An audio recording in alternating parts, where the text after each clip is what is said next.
बस मुझे इतना जानना है सर आपसे, इतने बड़े बड़े युद्ध इस दुनिया में चल रहे हैं, इस युद्ध में ऐसा क्या अलग था कि 90 घंटे में पाकिस्तान चिल्लाने लगा? वो पाकिस्तान जो झूठ झूठ चिल्ला रहा था, वो पाकिस्तान को समझ में आ गया कि भाई मेरा अंत नजदीक है, जाओ अमेरिका के पास गिड़गिड़ाओ कि भारत को वो कुछ बोले, हम बात करें भारत से, और फिर सीज फायर करते हैं। देखिए, सबसे पहले चीज तो हमने उनका बॉर्डर क्रॉस ही नहीं किया।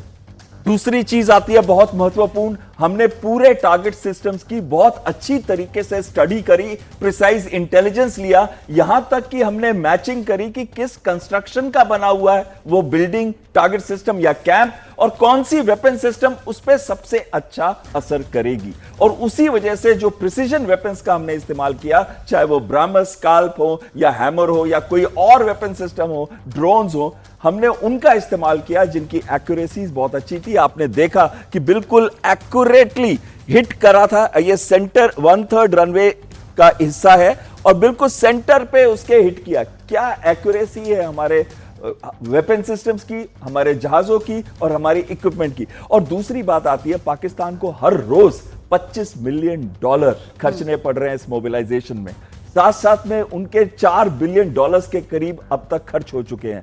300-400 से ऊपर उन्होंने ड्रोन्स और कई मिसाइल्स, चाहे वो शॉर्ट रेंज मिसाइल्स हो, 450 किलोमीटर की हो जैसे कि फतेह 2 या अब्दाली, कई मिसाइल्स जो उन्होंने इस्तेमाल किए, इन सब का अगर हम टोटल करें तो पूरा का पूरा खर्चा जो भी डिस्ट्रक्शन भारत ने किया है 4 बिलियन का आ रहा है। उन्होंने तो सिर्फ $2.35 बिलियन IMF से लिए, 2 अलग अलग हेड्स के अंदर, और उससे डबल तो हमने उनका नुकसान कर दिया। साथ में हमने उनका नुकसान उन एसेट्स का किया है, चाहे वो रेडार्स हो, चाहे वो एयरफील्ड के ऊपर इक्विपमेंट हो, या चाहे वो उनकी मिलिट्री इंस्टॉलेशंस हो। हमने वो चीजों को बर्बाद किया जिनको बनाने में समय लेगा, जिसकी कॉस्ट बहुत हाई होती है, और जिससे इनके पूरे के पूरे एयरफोर्स, जिसको ये कहते थे बहुत बड़ी एयरफोर्स, ये मिथ था उनका। सर ये तस्वीर और देख लीजिए ना, यहाँ पर भी साफ साफ तबाही दिख रही है। पहले हैंगर, हमें ये हैंगर सही सलामत दिख रहा है, और जो भारत के हमले की बात की तस्वीर है, यहाँ हमें पूरी तरीके से ये डैमेज नजर आ रहा है।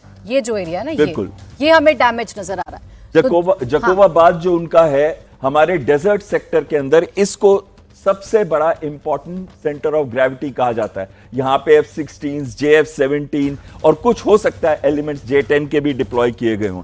इन्हीं हैंगर्स में, जैसे मैं आपको पहले भी बता रहा था, हो सकता है कि इवन मिसाइल्स को भी पोजीशन किया जाए, और इन्हीं हैंगर्स के अंदर वो एयरक्राफ्ट को भी रखते हैं अपनी रिपेयर, सर्विसिंग और मेंटेनेंस के लिए, और ड्रोन्स को भी रखते हैं। तो कहीं ना कहीं जब हम एक हैंगर को डिस्ट्रॉय कर रहे हैं, आप देखिए कितना एक्यूरेट अटैक था, और अंदर आते ही जो भी इनकी इक्विपमेंट होगी, चाहे जहाज हो, चाहे ड्रोन्स हो, कुछ भी हो, उसका कुछ भी नहीं बचा होगा, क्योंकि हाई एक्सप्लोसिव ब्लास्ट अंदर हुआ होगा जो हमारे वॉरहेड्स के अंदर लगे होते हैं मिसाइल्स में। बिल्कुल सर, हर एक एयरबेस पर जो पिन पॉइंटेड टारगेट किए गए हैं ना, उसी ने शायद पाकिस्तान को बौखला दिया, और पाकिस्तान ऐसा बौखलाया। देखिए भुलारी एयरबेस, यहाँ पर एक खास बात है। हाँ। ये तो बता दिया, और मेरे ख्याल से I must thank General Dutta for giving a good bashing to Pakistan, because वह बात समझ में आ गई। ये भुलारी में एक और ख़ास बात है, इसके लिए मैंने ये पॉइंटर लिया इनसे।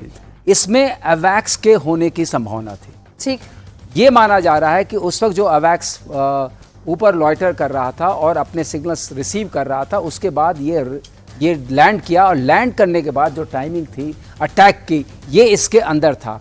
अगर अवैक्स का नुकसान हुआ है तो वो कम से कम 1000 करोड़ का है, 1000 करोड़ इन INR, इंडियन नेशनल रुपीस में, और इनके हिसाब से तो 2-3,000 करोड़ का नुकसान हुआ है। ये बहुत बड़ा नुकसान है, ये सबसे बड़ा नुकसान जो भरपाई नहीं कर सकते। जितने भी हैंगर्स हैं उसका असेसमेंट ये है, एक चीज उनका उसका असेसमेंट ये है कि टाइम असेसमेंट ये है, कॉस्ट की बात तो हम लोगों ने कर ली, कम से कम इनको 48 मंथ्स लगेंगे इसको रीबिल्ड करने में।